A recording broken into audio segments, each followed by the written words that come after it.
Not sure if what you're dealing with actually qualifies as narcissistic abuse? Well, by the end of this video, you're going to know exactly what abuse tactics are commonly used by people with a destructive narcissist personality pattern.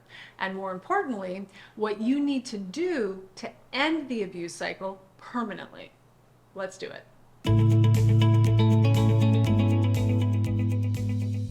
Hey friends, Tamie M, Joyce here, empowerment life coach, creator of the Freedom class and the Ascension class. And if you're new to my channel, welcome. I'm so happy that you are here. If you'd like to learn more about working with me in one of my coaching programs, how to become a coaching client, there's a link in the description below this video where you can apply to see if you qualify for a free one-on-one consultation with either myself or a member of my team. So let's dive into the specifics of narcissistic abuse tactics, those that are commonly used by people who land on the spectrum of destructive narcissism. But before we dive into the top 10 abuse tactics that destructive narcissists use, it's important to understand that, contrary to popular belief, narcissistic people don't actually love themselves. In fact, to their core, what's really going on with them is that they are shame-based. In reality, it's an idealized false image and persona that they convince themselves they embody that they actually admire.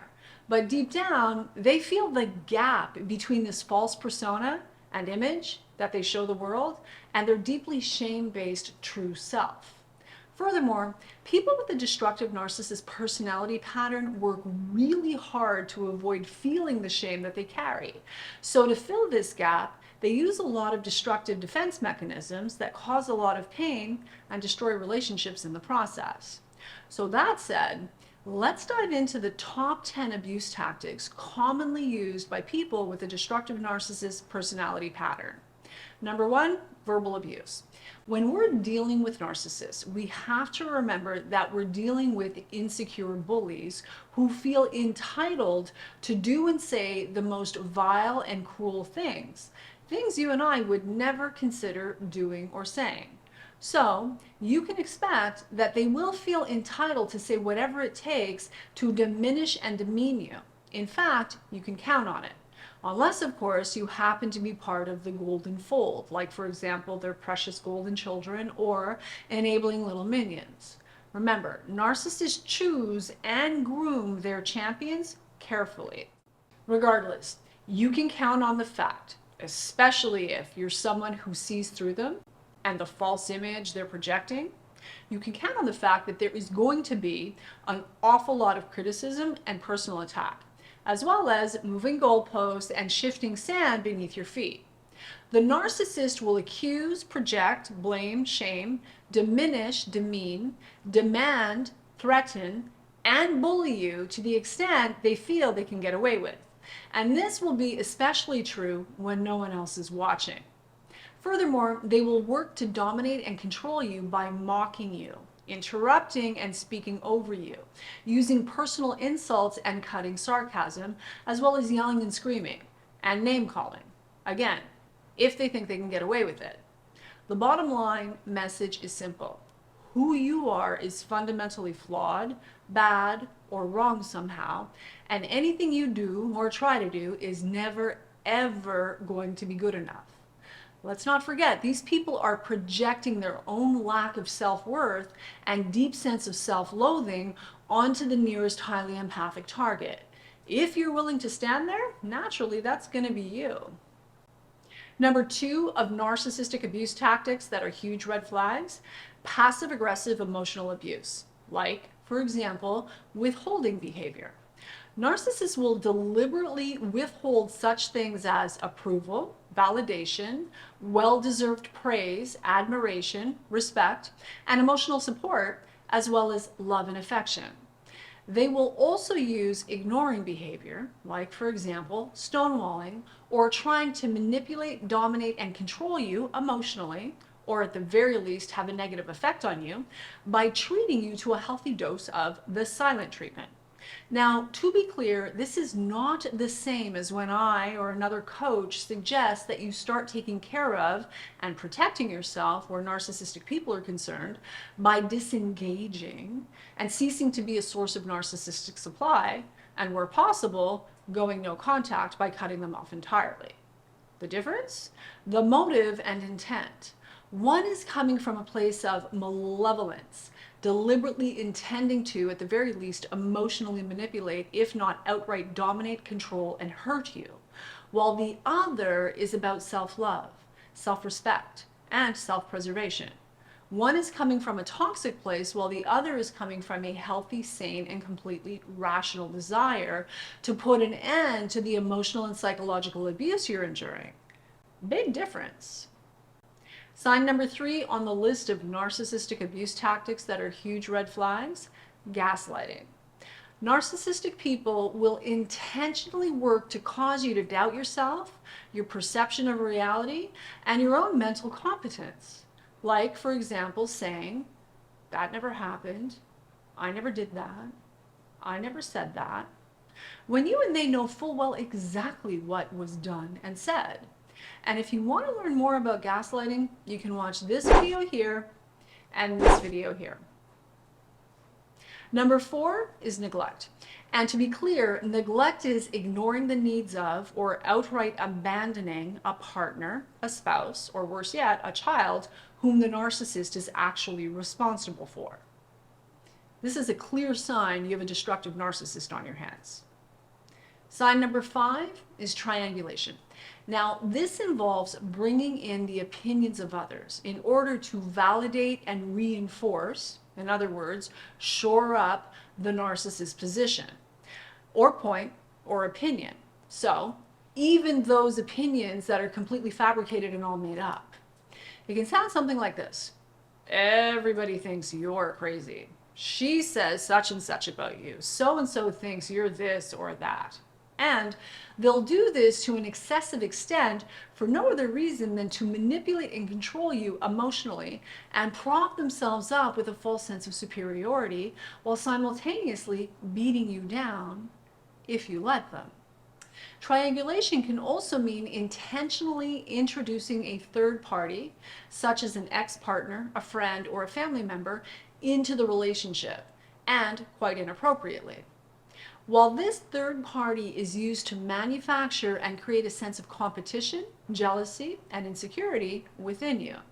It's all about bringing another person into the dynamic of the relationship so the narcissist has allies on their side while you're on your own left to fend for yourself.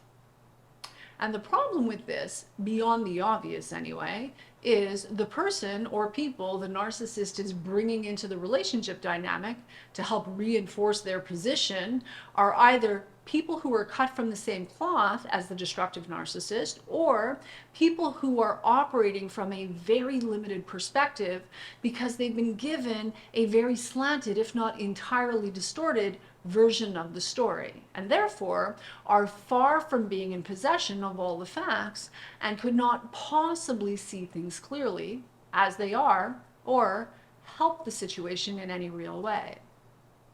Number 6, sabotage. Now, this is disruptive interference with your genuine and sincere effort, your endeavors, and/or your relationships with others for the express purpose of their own personal advantage, spite, jealousy, or revenge.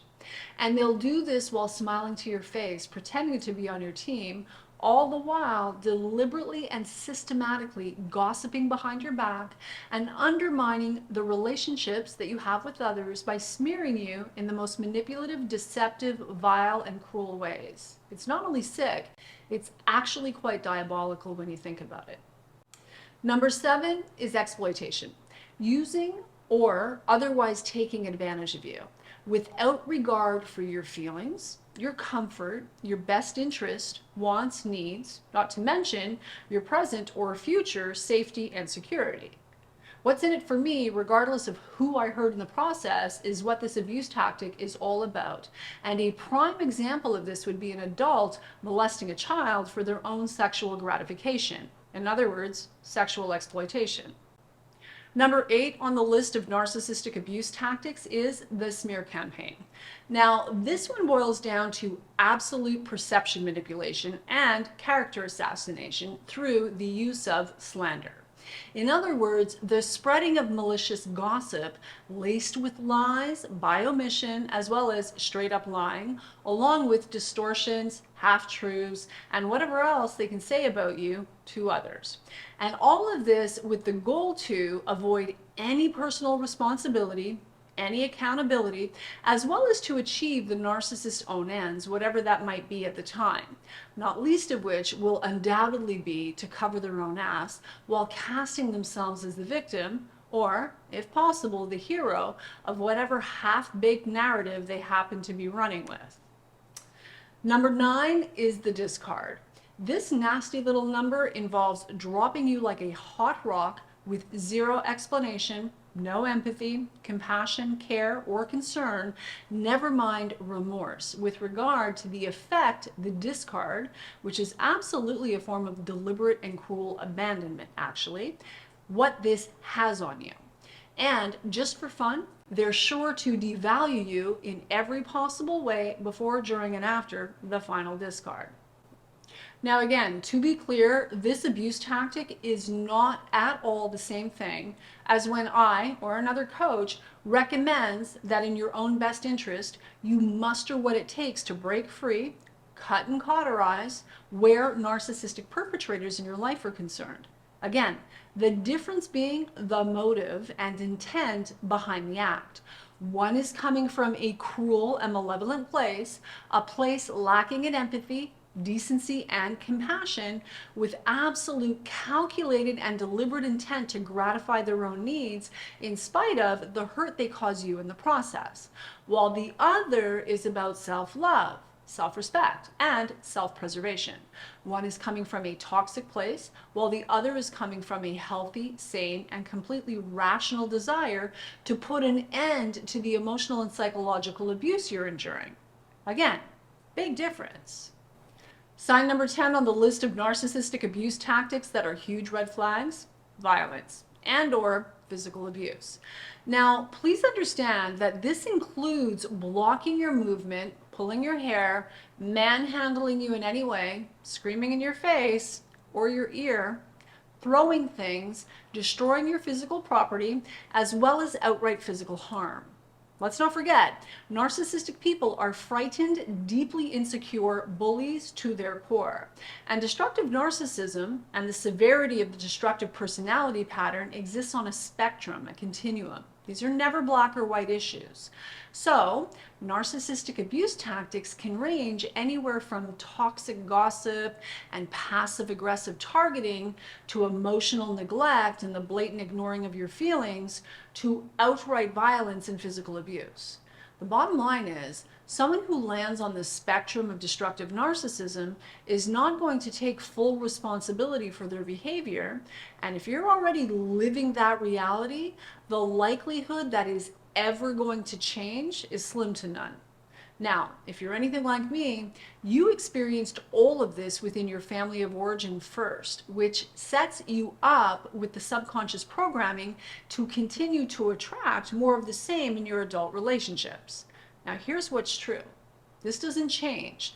The subconscious magnetic relationship patterns that we carry, they do not change unless and until we actually do the healing and recovery work necessary in order to heal and recover from codependency and narcissistic abuse. Remember, if nothing changes, nothing changes. And on that note, I'm going to call it a wrap. But before I go, I want to let you know that the Ascension class is open for enrollment. Now, this is for you if you're ready and able to invest in yourself. You're ready to shift your identity, master the law of attraction, heal your relationship with money, and put a full stop end to the limiting beliefs and self-sabotaging behaviors that are holding you back and preventing you from living your best life. If you're ready to reinvent yourself from the inside out, create your dream life by design, and finally become the you were always meant to be, click on the link in the description below this video to apply to see if you qualify for a free one-on-one consultation with either myself or a member of my team.